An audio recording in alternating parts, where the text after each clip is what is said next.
Welcome, beautiful souls. I am Sex Priestess, Psychedelic Witch Luna Aura, and a guardian of the original blueprint for sacred union that our ancestors knew before we traded the divine for the mundane.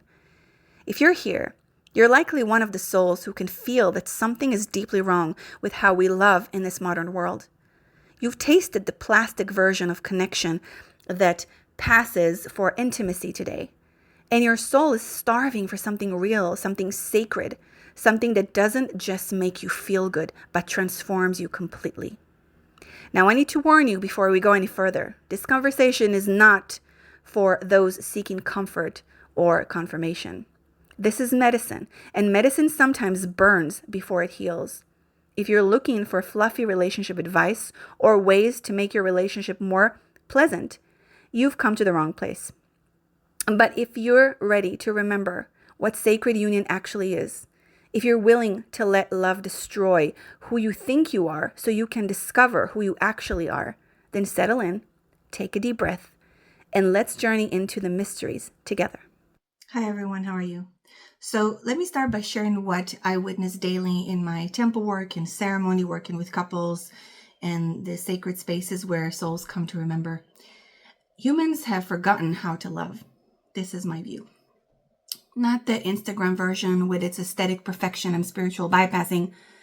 And I'm not talking about the Disney fantasy that promises happily ever after, but the bone deep, soul shattering, ego dissolving love that our ancestors, long ancestors, recognize as a direct pathway to the divine.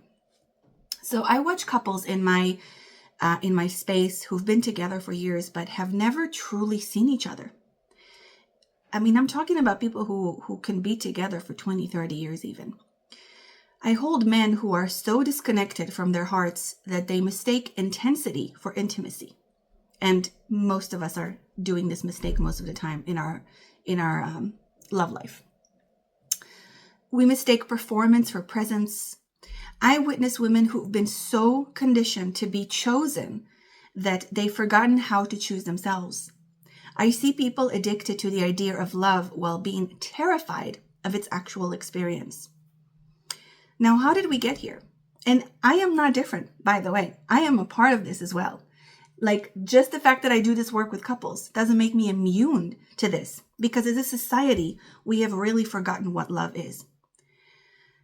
How did the most sacred force in existence, the very energy that creates worlds, became so distorted, so commodified, so utterly divorced from its true nature? The first great distortion is what I call the pornification of the sacred.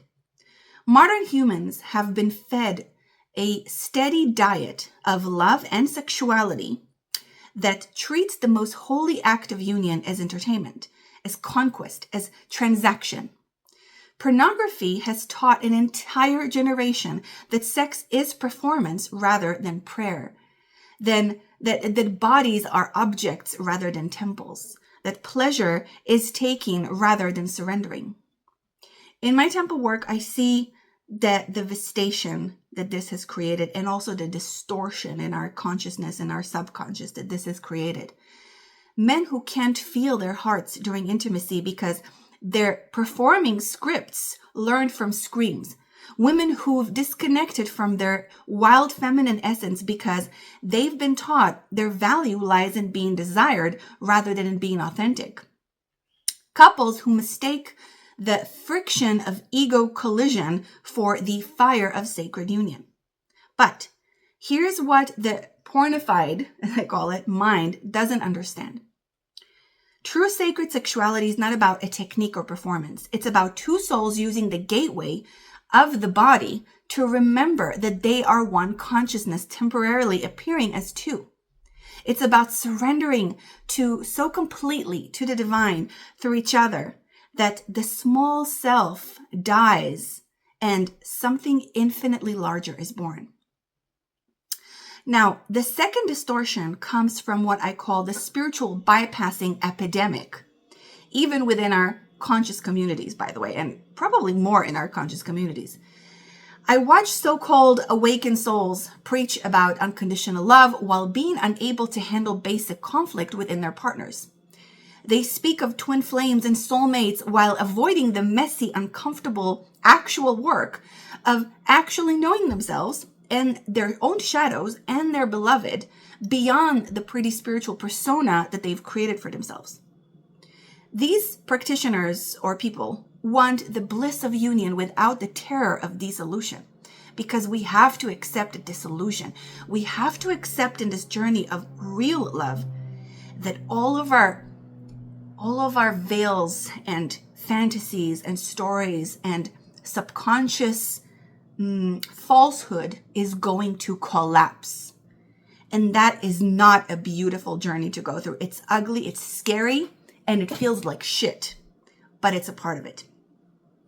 So what most people want is to merge without losing themselves, not understanding that losing yourself, the false self, the ego self, the conditioned self, is the gateway to finding your true nature. They chant about oneness while maintaining rigid boundaries around anything that threatens their spiritual identity. I've held space for many of these souls in ceremony, and what the medicine reveals is profound. Their spiritual practices have become these sophisticated forms of armor, protecting them from the very vulnerability that real love demands. They've learned to love the idea of love while remaining strangers to love's actual experience and what love actually demands from you. The third great distortion is how consumer culture has turned love into a product to be acquired and upgraded, and discarded when unsatisfied. So we swipe through potential partners like we're shopping for accessories, in these apps. We evaluate relationships based on what they provide us rather than honoring them as sacred bonds that exist to transform us. And we look for a partner that's going to satisfy all of our desires and needs and fantasies, but we forget that they come first and foremost as our teacher and to trigger us into our greatest version. This transactional mindset that's, again, very distorted, creates what I see constantly in my work. Love as performance, relationships as business arrangements, and the devastating belief that if someone doesn't make you happy, you should find someone who will, and just discard them and find someone else. The idea that love exists to serve your ego's agenda rather than to destroy your ego's illusions. But listen carefully. Love is not a feeling. Love is not an emotion. Love is not something that happens to you or something that you do. Love is something you become when you remember that the boundary between you and your beloved is ultimately an illusion. When you remember who you really are, beyond all the facades. And again, a very difficult journey for most people to actually take. Most people think that they're taking this journey and they're pretending that they are. And again, I'm talking especially in the spiritual communities, but they're not. They're taking a false journey into this false idea that they are actually in love or living in love or being in love.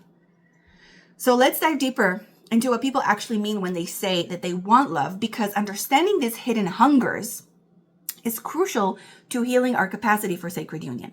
So when most people say that they want to be loved, what they're really saying is, I want to matter to someone. I want my existence to create joy in another. I want proof that I'm not invisible or forgettable. This is the hunger for value recognition. And while it's deeply human, it's also a trap. And we have to be very aware of ourselves and our own shadow and master our minds. If we don't master our mind, we master nothing in this life. Okay.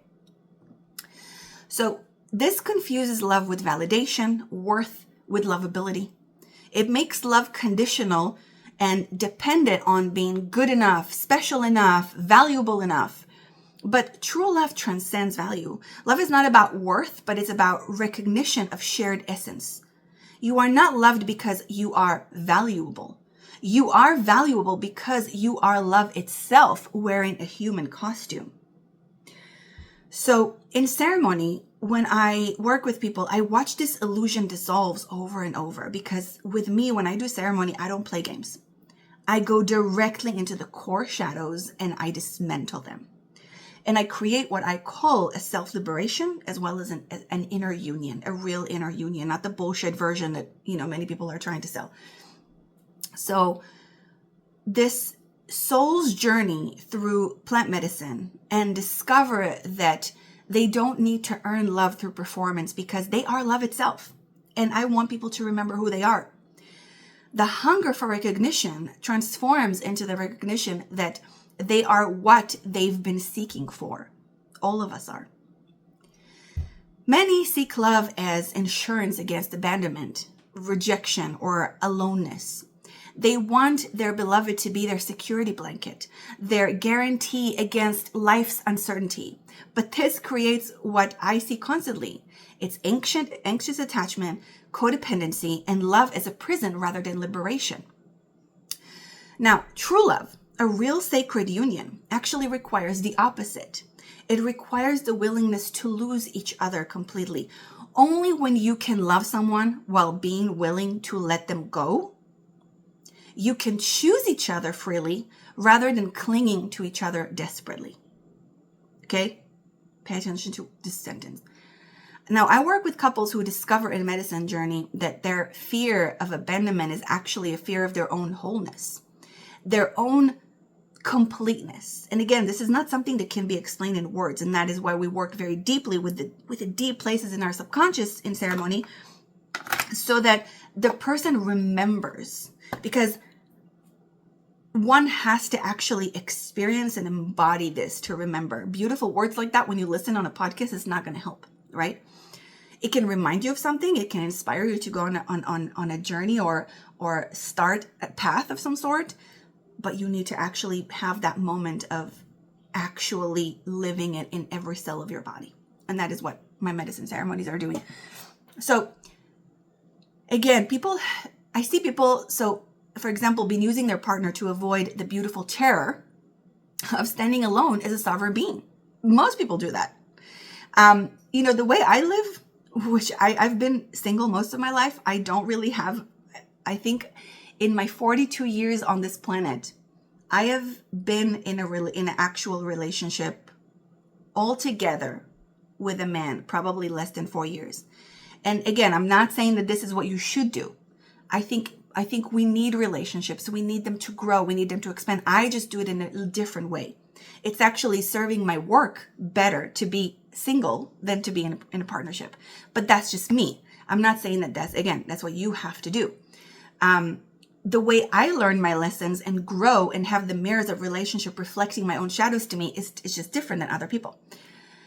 But I'm saying I'm not afraid to be alone. I think that most people are so afraid to be alone that they will choose the wrong relationship that actually, instead of helping them evolve, it creates a devolution for them in a way, and more trauma and more pain. Eventually they will evolve. They have to. I mean, we all have to evolve at some point, but choosing partnership just not to be alone, I can't even imagine. Like, I see this in so many couples, and it pains me. It pains me physically. I feel what these people are going through, and it's like they're in it. They have created a prison for themselves, and they don't see it. So let's move on, because I can go on a tantrum about that also. So again, sacred union can only happen between two people who are already whole. And I know it's a fluffy sentence and we hear that a lot, but let's really sit with what that actually means. Like, being whole. It is a journey of a lifetime. It is a journey that you can only take with yourself, whether you're in a relationship or you're single. You still always have to go on that journey of becoming whole and creating that inner union that I always talk about in my books and in my videos. So humans are tribal beings, and we long to find our people, our soul family, our home. And this is beautiful and it's so needed. But we often mistaken fusion for union. We mistaken acceptance for love. We mistake inclusion for intimacy. And we lose ourselves in another person and call it connection. And we do this all the time. Now we tolerate each other's limitations and we call it unconditional love, right? Like you see so many, how many people do you know that spoke, oh, I met my twin flame, it's unconditional love, but they're actually in a serious abusive relationship or with a narcissist. It is very easy for the shadow to mistaken those two, okay? But if a person doesn't know themselves fully, they will fall into all of these traps. So this is why we have to constantly be on the journey of self-gnosis and observing and knowing and facing our own shadows. And there are endless of them. It's never going to end, this journey, by the way. That's the good news for you. That's never going to end. So we include someone in our life and we mistaken it for intimacy. And again, most of us are guilty of that. But it's not a bad thing. It's a part of our journey. Let's not shame ourselves for that. Let's take it as a way to empower us and get closer into, again, our own inner union. Now, sacred union is not about finding someone to complete you or someone who will never challenge you. It's about finding someone whose soul recognizes yours, someone who sees your essence even when your personality is being difficult, someone who loves you not despite your darkness, but because they can see how your darkness serves your light, someone who wants to contain and love and hold even your darkness and even your shadows. And that's real love. Now, let me share with you one of the most profound tools that I've discovered for healing our capacity for sacred union, working with plant medicine teachers. Now, I am a psychedelic witch. I'm a sex priestess. And in that role, I've witnessed these sacred substances facilitate the most profound relationship healing I've ever seen. Note here, not everyone knows how to work with plant medicine. Most people fuck it up. Most people don't honor it. They do not work with it in the right way. There is a lot of practitioners today that are just doing this to get some money and to be a shaman or whatever. You have to be very discerning. You have to be very careful who you work with, the medicine you choose to work with. Is it the right time for you? The environment, the energy, is there, if it's done in an honorable way, etc., etc. All right, let's continue. So sacred plant medicines like Psilocybin, Ayahuasca, San Pedro, cannabis, when used ceremoniously, dissolve the ego structure that prevent intimacy. They strip away the ability to lie to yourself or to your partner. They reveal the projections creating your relationship drama. They open the heart to depths of feeling that most humans have forgotten to exist. But again, I must say, if someone does not want to reveal their shadow or actually look at their shadow, no medicine in the world is going to help them. And you must be ready and you have to be brave enough to do the work. I have seen people take medicine every weekend, right? Like they think that they're doing the work and then they go so deep into their shadows and all the ayahuasca and all the mushroom ceremonies, blah, blah. And zero evolution is happening in them because they're not actually doing the work. The medicine is a bonus. The medicine opens a door, but you have to walk through it. You cannot rely on medicine. And I'm telling you this as someone who works with plant medicine. You cannot do that. You actually going to create a lot more damage and a lot more chaos within your own shadow and subconscious and your partners and the people around you. So I see this way too much. And again, if you have to work with all the levels of the psyche and of the being in order to create real change. And like I said, most people don't know. If you don't know how to work with the subconscious mind, which most people don't, you don't know how to work with medicine. And it's just, there's so much BS out there. It's crazy. And I see people really damaging, clients and people who come to work with them and people who just take it by themselves and damage themselves because they don't understand how to actually, in a sacred way, in an honorable way, work with the medicine. So, and I know a lot of people don't like to hear this, but this is the truth, and I'm here to speak the truth, and I'm here to honor the sacred path and the medicine and the mother. So this is my role. All right. If you don't like this, don't listen to me. Listen to someone else who's going to give you the fluffy way and give you an easy way out, so to speak. When I guide couples through medicine journeys, I watch magic happen. Partners who have been living as strangers suddenly see each other's soul. Old resentments that have been poisoning their connection finally surface to be healed. Walls built from years of hurt crumble in a moment, revealing the love that has always been there beneath the armor. Again, because that's what I feel can actually help. Like I said, if I just know how to go deeply into the place in the subconscious that can reveal that shadow and help the person actually face the shadow. All right. So I remember one couple, let's call them Sarah and Michael, who came to me after 15 years of marriage. I think it was 15 or 16 years of marriage, saying that they felt like roommates. And this is, again, small example. They loved each other, but the fire had died, the passion had faded, and they were considering divorce. So we had a ceremony with Psilocybin. I do 2-night ceremony usually, sometimes more if needed, but usually it's 2 nights of ceremony. Something extraordinary happened. As the medicine opened their hearts, they looked in each other's eyes and remembered why their souls chose each other, not their ego, not their persona, but why their souls chose each other. They saw past the accumulated, hurt and anger, the unmet expectations, the way that they had both shut down. We worked with all the levels of the body to actually release all of these, because it creates trauma when you're in such a relationship, right? It creates trauma in the body too. They witness each other as the divine beings that they are, wearing human costumes, playing human roles, but essentially made of the same stardust, the same consciousness, the same love, which they have recommitted to. By the end of that journey, they were weeping in each other's arms, not from sadness, but from the overwhelming recognition of what they had almost thrown away because they were ready to get divorced. A lot of people come to me right before they're ready to get divorced, which is kind of funny. So they had confused the death of their old relationship for the death of their love, not understanding that sometimes love requires destruction and rebirth to reach its next evolution. Now, one of the most powerful aspects of plant medicine work is how it strips away our ability to maintain the facade that prevent real intimacy. In ordinary consciousness, we are constantly editing ourselves, managing our image, hiding the parts of ourselves we think are unlovable, etc. But medicine creates a sacred space where this becomes impossible. Truth comes out. If you intend and create the right space, truth will come.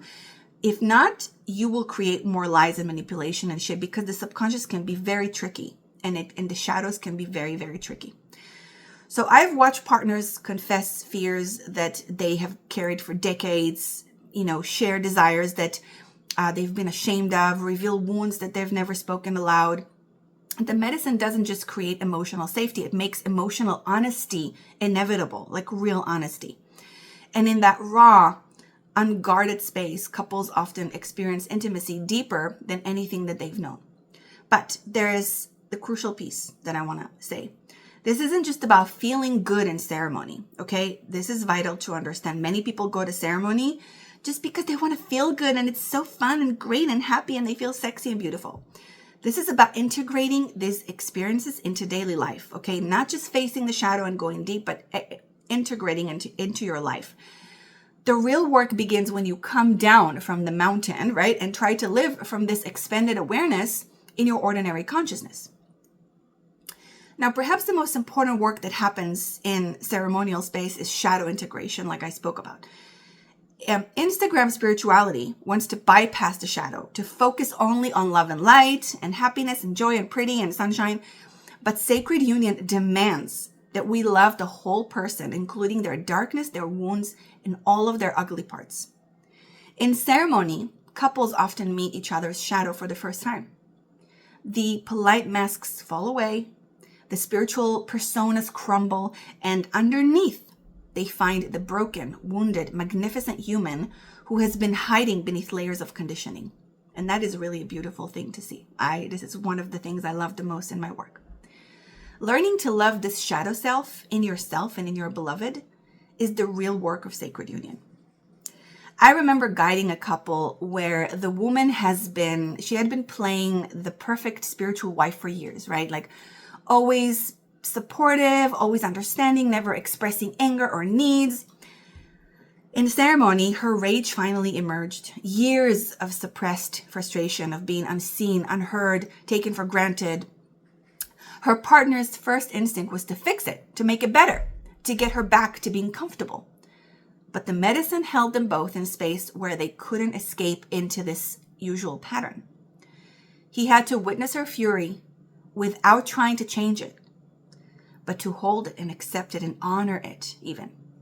She had to own her anger without apologizing for it. And in that space of raw authenticity, something really beautiful happened. He fell in love with her rage because he could see it was actually her fire and her life force and her power that she had been suppressing to keep him comfortable.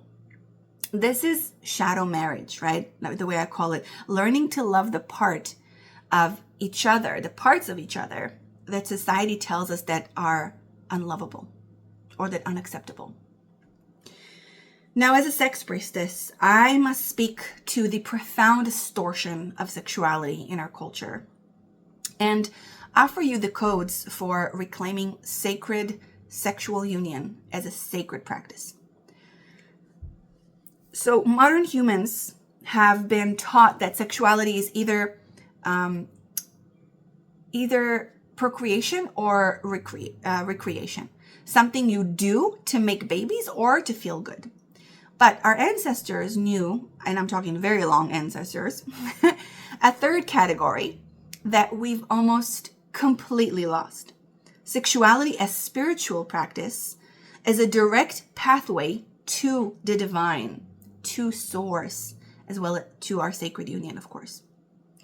True sacred sexuality is not about technique or performance. It's not about lasting longer or having better orgasms.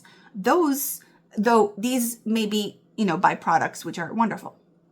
It's about using the gateway of the body to touch the infinite, the divine, again, source, what you call God, but I don't like that word, God. I call it the mother. To experience yourself and your beloved as expressions of the same divine consciousness, temporarily wearing different forms.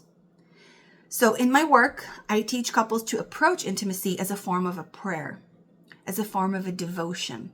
It's a devotional sacred path.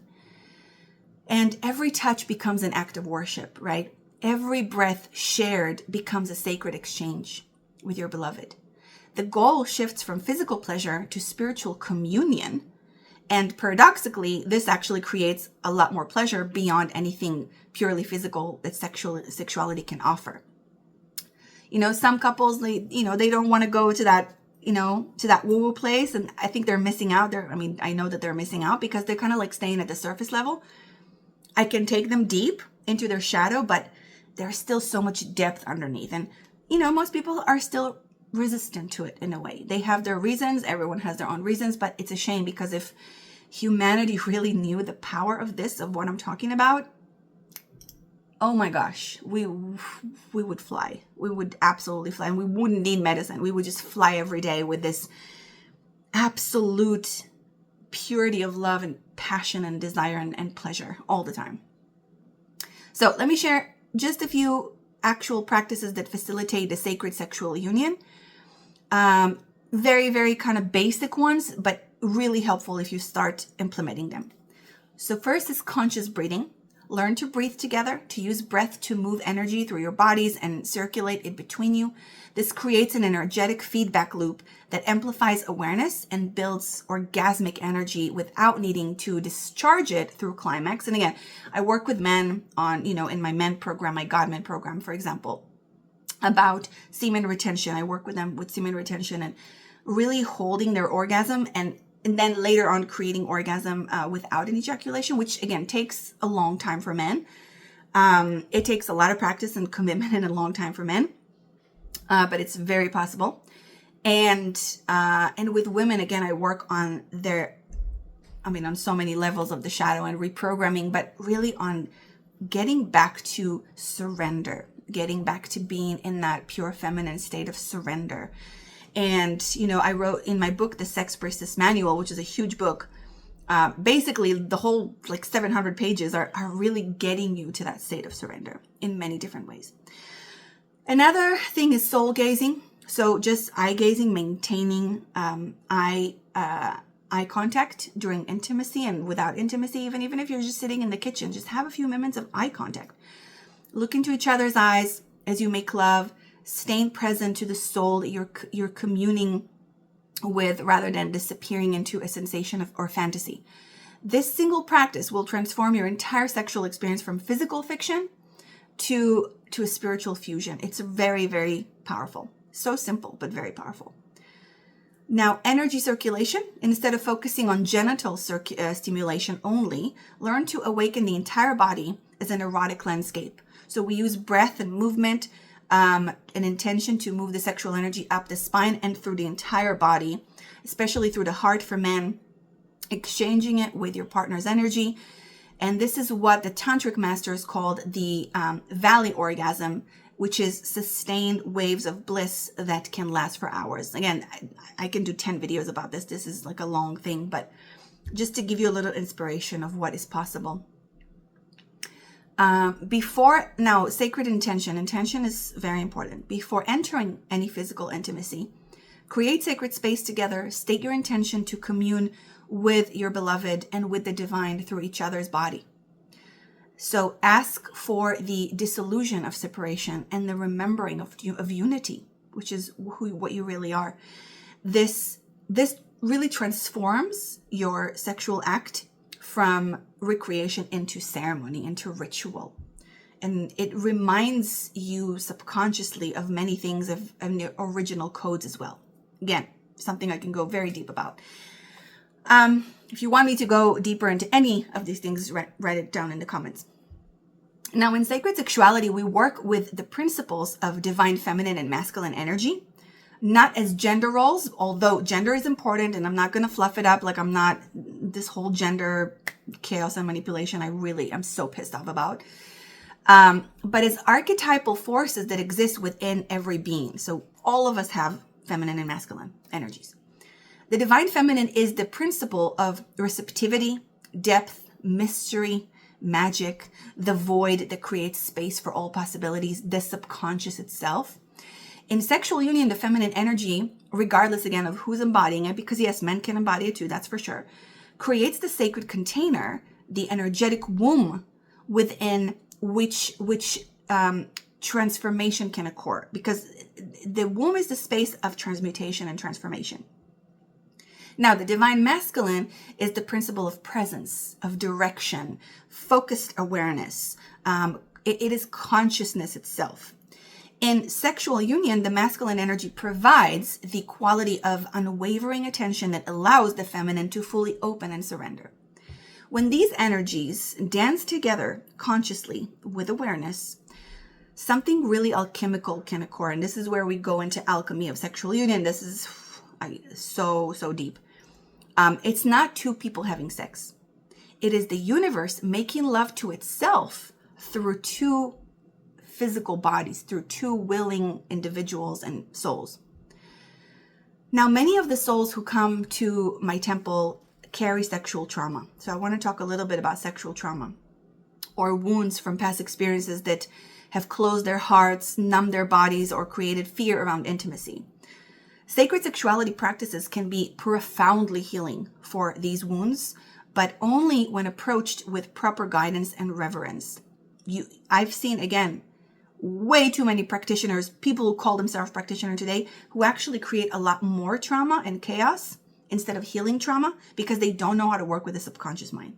And they don't have integrity and responsibility within working with people, especially with medicine. You have to have such a huge level of integrity when you work with medicine with people. Insane.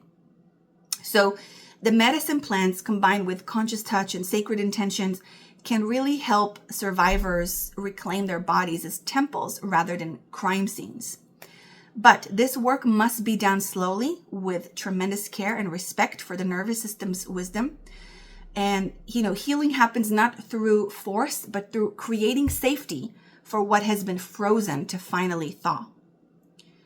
I've witnessed beautiful souls who, thought they were broken beyond repair, that discovered that their sensitivity, their difficulty with casual sexuality, their need for deep emotional connection aren't flaws to be fixed, but gifts to be honored.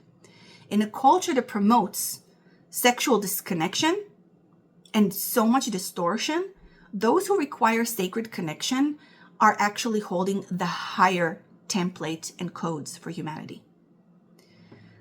When you truly love someone, when they become a part of your expanded identity, everything changes. And I mean when you truly love someone, because to love someone is to take someone as a part of you. And I love the way Teal Swan, by the way, explains it. Teal Swan is the only spiritual teacher I would listen to.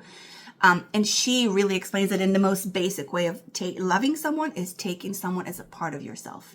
And so you can never actually hurt someone else without hurting yourself. This is real love. This is not bullshit. Most people think that they love and they have no clue what it is. So again, this is not the fluffy feel-good love of, greeting cards, but the terrifying transformational love that destroys who you were so that you can become and emerge as who you really are. Real love kills, so to speak, a part or parts of you in order for you to be reborn into your greatest version. True love means that their pain becomes your pain, not from codependency, but from expanded awareness and care. Their joy becomes your joy, creating positive feedback loops of mutual flourishing. Their highest good becomes as important as your own because you recognize that there is no ultimate difference between you two because you are one. This creates what I called effortless generosity. Giving becomes as natural as breathing because their well-being is your well-being. It's natural. You develop protective instincts, not the possessive control that masquerades as love like many people do, but fierce guardianship of their highest evolution, even when that evolution takes them beyond who they are now. Sacred union is a mutual destruction creation process. It is a death and rebirth process. You destroy each other's illusions, limitations, and false identities so your true self can actually emerge. This is not comfortable. Absolutely not. It's not safe. It's not peaceful. It is safe, but it doesn't feel safe in the moment because it feels like your entire world is absolutely collapsing. You definitely should choose a person who you feel safe with. I want to make that clear. But it's the most sacred work that two souls can undertake together. It's really everything that we came here as a human being to be and to do. Now, I work with couples who think something is wrong with their relationship because they trigger each other, right? Because they can see each other's blind spots so clearly because being together sometimes feels like being in a pressure cooker. But this is exactly how sacred union works. You just don't know how to work with these energies. Your beloved becomes your most skilled surgeon, right? Removing everything that isn't authentic with the precision that only love can provide. Now, this, of course, another note, if you choose the right partner to work with. Because again, most people choose the wrong partner. Most people don't choose someone who's actually aligned with them. They choose a partner for the wrong reasons and they stay with them for the wrong reasons. So this is obvious, hopefully, for everyone. The key is learning to trust this process, to surrender to love's intelligent destruction, right? There is an intelligent destruction rather than trying to preserve the parts of yourself that need to die for your true self to be reborn. When you recognize your relationship as sacred union, you become stewards of something precious that requires tender and care. And you approach your connection with reverence and sacredness. Rather, you understand that what you're creating together serves not only your personal happiness, and it's not about you anymore, but the healing of the collective. When you come in a sacred union together, it is not about you anymore. It is about life itself, about the collective, about the Divine Mother, about everyone and everything. Because you also understand that it's not just that your beloved is a part of you. You also understand that you are a part of life itself. Sacred union creates a field of love that blesses everyone it touches. Other souls feel it when they're around you. Children are nourished by witnessing it. The earth itself is blessed by the union of two sovereign beings choosing each other from wholeness rather than need. This is why the work matters so much. This is why we must heal our capacity for real love. Every couple that achieves sacred union creates a template that makes it easier for others to remember. We are all connected, my brothers and sisters. So I need to address something that has become a massive distortion in the spiritual community, which is the twin flame fantasy, okay? This concept, and I write about it in my first book, Sex, Magic, Evolution, at the end. This concept has been so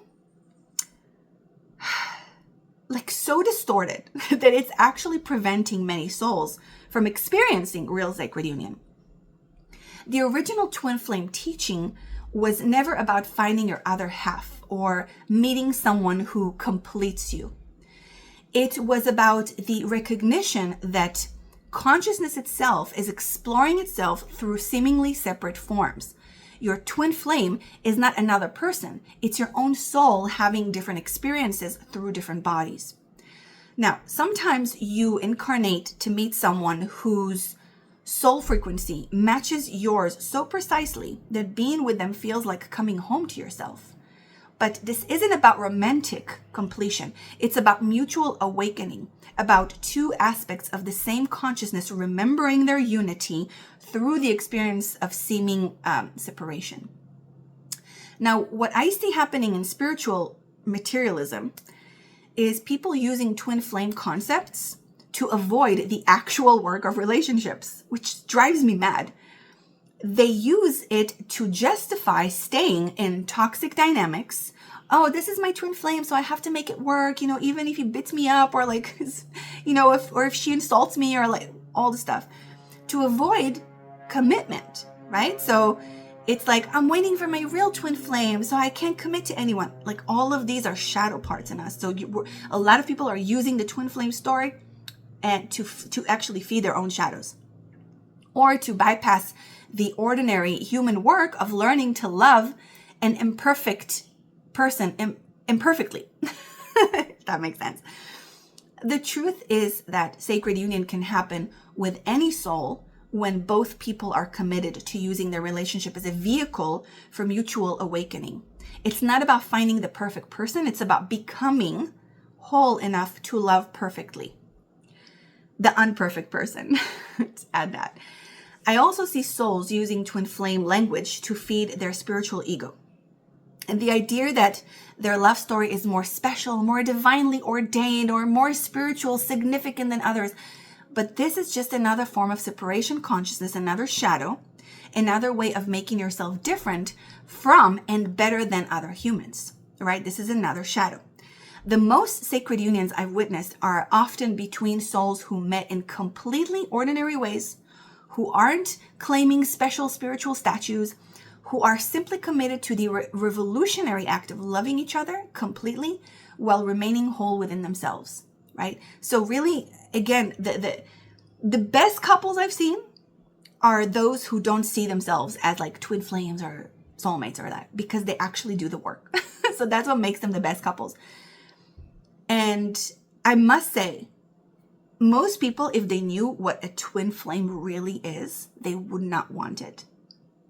A twin flame requires to be on a twin flame path. It requires so much sacrifice that you wouldn't even believe. It requires full service to the divine. And most people, while they like these words, oh, I'm serving the divine, I'm loving, they're not actually willing to live like that in their life. I have given my life to the Divine Mother. I have sacrificed so much of my personal life to do this role. And even I don't call myself a twin flame. But if you knew what a twin flame was, you would not want it. Most people wouldn't. So the biggest challenge for souls walking this path is integration.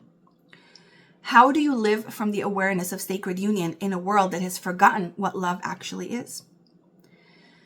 Now, first, you must create sacred culture in your daily life. This means treating your relationship as a temple that requires tending, not just something that exists automatically. It means creating rituals, practices, and containers that support your connection's highest expression constantly. This might look like daily appreciation practices where you tell your beloved, what you see in them that day. Like, there's so many ways like that I teach couples to do it. Sacred union also cannot be sustained in isolation. This is important. You need a community, other souls who understand and support the path that you're walking. In indigenous cultures, the elders would guide young couples. The community would support sacred marriage, and there would be ceremonies to mark important transition in a relationship. We must recreate this supportive structure in our modern world, and this is something I'm really working on, and to leave behind for humanity when I'm gone one day. I'm working on creating these new structures for humanity. It's really important to find your tribe, find your people that, other couples walking this path, other couples who honor the sacred union, not other, I'm going to go on another rant. I see so much in the spiritual community, couples who kind of come together and they do swapping and sleep with each other and, have an open relationship and all this and call it a sacred union.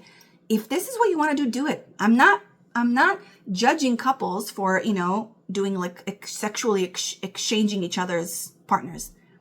What I am pissed about is that you call it a sacred union. Don't do that, because it's not a sacred union. Okay.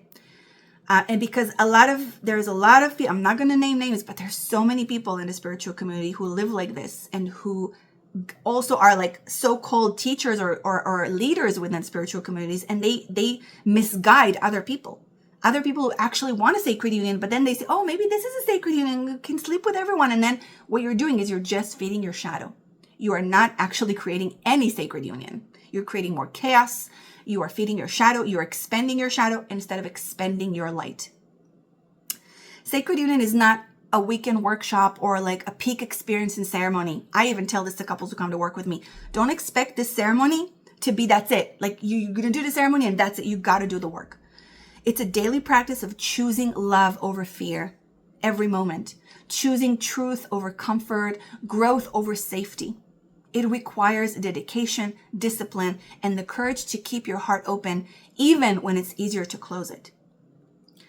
Now, some days this will feel natural and flowing to you, and other days it will feel like the hardest things you've ever done. Both are parts of the path. Don't expect the path to be always filled with roses and sunshine. What matters is your commitment to the process, your willingness to keep choosing love, even when love is asking you to die again and again to who you think that you are. So I want to close our time together by sharing what I believe is the prophecy, the deeper purpose of why souls are being called to remember sacred union in this particular moment in our human history. And it is vital that we create more sacred unions right now, because sacred unions are one of the main things, the main weapons, so to speak, against the dark forces and against the shadows that are trying to actually destroy humanity right now. Humanity is experiencing a crisis of connection. We're more connected technologically than ever before, yet loneliness, depression, and spiritual emptiness are epidemic. The breakdown of traditional relationship models, while necessary for our evolution, it's absolutely necessary, has left many souls adrift. It kind of left us up in the air without healthy templates for authentic intimacy. So we see that the old patterns of, relationships that we have had for a few generations are fucked up. But now we're just hanging here, not having an actual new template and codes to create a sacred union, which is one of my main purposes in this life, I feel, to give people these codes. Those of us being called to remember sacred union are not just healing our personal relationship patterns. We're healing the collective wound around love itself. We are remembering and embodying the templates that our species needs to evolve beyond separation consciousness. There's a frequency of love that's becoming available on this planet that hasn't been accessible for thousands of years. The old paradigm relationships based on survival, security, and social obligation are crumbling to make way for something unprecedented. Relationships based on soul recognition, on mutual awakening, and conscious evolution. Sacred union needs bravery, absolute courage and bravery, and it is a part of what some call the new earth. Not a place we're going, but a consciousness we are becoming. As more souls remember how to love from wholeness rather than need, we are creating an energetic template that makes it easier for others to access this level of connection. Perhaps most importantly, the children who are being born now are watching us. They're coming in with a higher levels of sensitivity, psychic awareness, and spiritual consciousness than previous generation. Because I explained it before in the past, every generation is here to do it better, to evolve. They need to see examples of what sacred love looks like, so they don't have to spend their lives, their entire adulthood, healing from another distortion that we're creating for them. And we are creating a lot of distortions for our young generations. When we do the work of creating sacred union, we're not just healing ourselves, we're providing a template for future generations, showing them that love can be both passionate and peaceful, both transformational and stable and safe, both wildly free and deeply committed.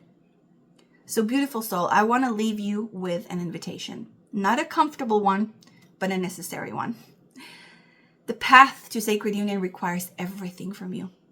It requires the death of who you think you are and the birth of who you actually are. It requires facing your deepest wounds and fears and pains, integrating your shadows, and learning to love someone completely while remaining whole within yourself. It requires releasing the fantasy of love as constant bliss and embracing love as constant transformation. It requires moving beyond the need to be right, to be comfortable, to be safe, and choosing instead to be real, to be growing, and to be awake. This path is not for everyone.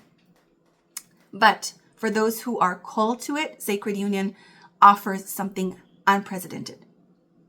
The possibility of knowing God, knowing Source, knowing the Divine Mother through the body of your beloved, of healing generational wounds through conscious relationship, and of becoming a living demonstration of love's transformational power. The question is whether you're ready, because none of us ever feel ready for the level of surrender that sacred union requires. Not really. The question is whether you're willing to die, to die to who you've been, right? And letting all of that go every single day. Willing to love beyond your capacity or what you think is your capacity.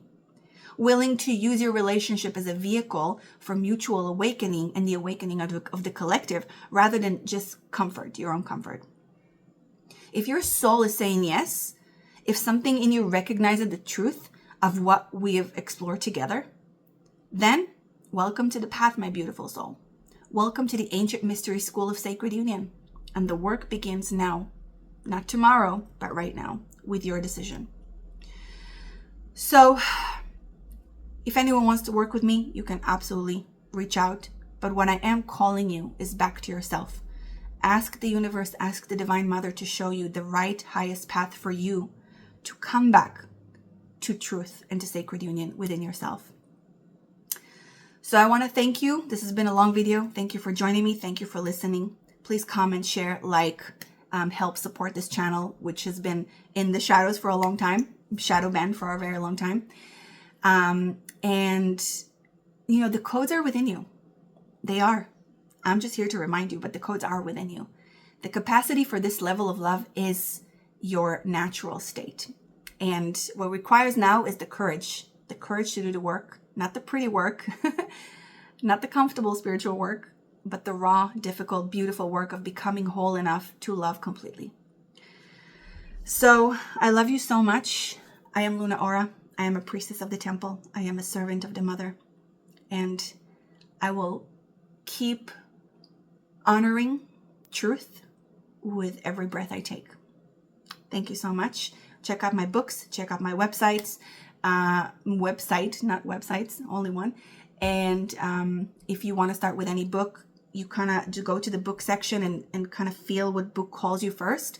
And if you don't know what book calls you first, I would always start with Sex Magic Evolution, which is the blue book. It's the first book, but you can start with any book if it calls you. So I love you so much, and let's keep making magic. Please subscribe, like, and share so I can continue making these videos and share the work of the temple. And may the goddess bless you all.